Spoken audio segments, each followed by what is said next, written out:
l'autosabotage, finalement, c'est un conflit entre plusieurs parties de soi, alors tout un tas de rêves en soi. Ça, c'est la partie, c'est le soleil que j'ai représenté là. Eh bien, cette partie-là, elle veut consciemment quelque chose, mais elle est bloquée par une partie un peu invisible que j'ai représentée par un nuage qui vient se mettre devant et qui obscurcit le soleil, vous voyez. Et ben, c'est une autre partie de nous qui vient s'opposer aux désirs qu'on a, qui vient s'opposer à nos aspirations et qui vient faire écran et les empêcher de rayonner. Et donc, il y a un conflit entre deux parties qui tirent chacune dans un sens. Il y a le soleil qui voudrait aller vers la lumière, le bonheur, la joie, et l'autre qui a tendance à nous maintenir immobiles, euh, peut-être repliés, peut-être plus isolés, peut-être plus triste en tout cas, ou dans une frustration, et ces deux parties, elles tiraillent.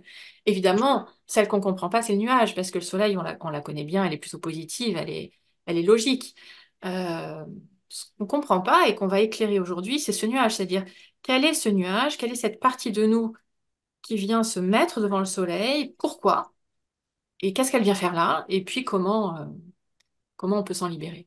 Je l'ai représenté avec ce soleil et ce nuage, mais on peut aussi représenter ce conflit comme ça, c'est-à-dire avec la partie émergée de l'iceberg et la partie immergée, cachée.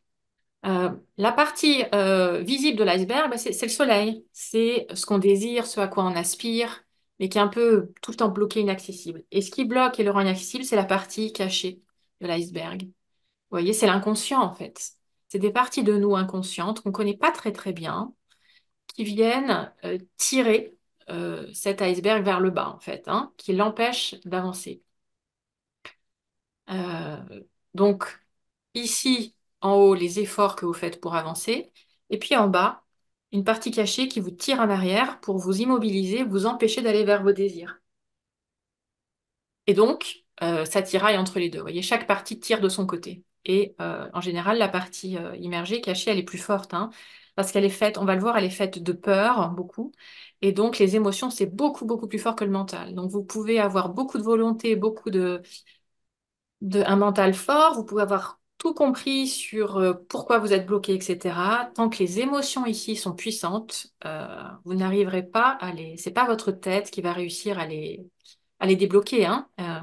On va voir pourquoi tout à l'heure, mais euh, notre auto-saboteur, il pense qu'on est en danger si on suit la partie consciente ici. Si on va vers le soleil, on va voir ensemble qu'il pense qu'on est en danger. Donc du coup, c'est un peu un gardien qui cherche à nous protéger, donc il tire très très fort. Et il est très puissant, hein.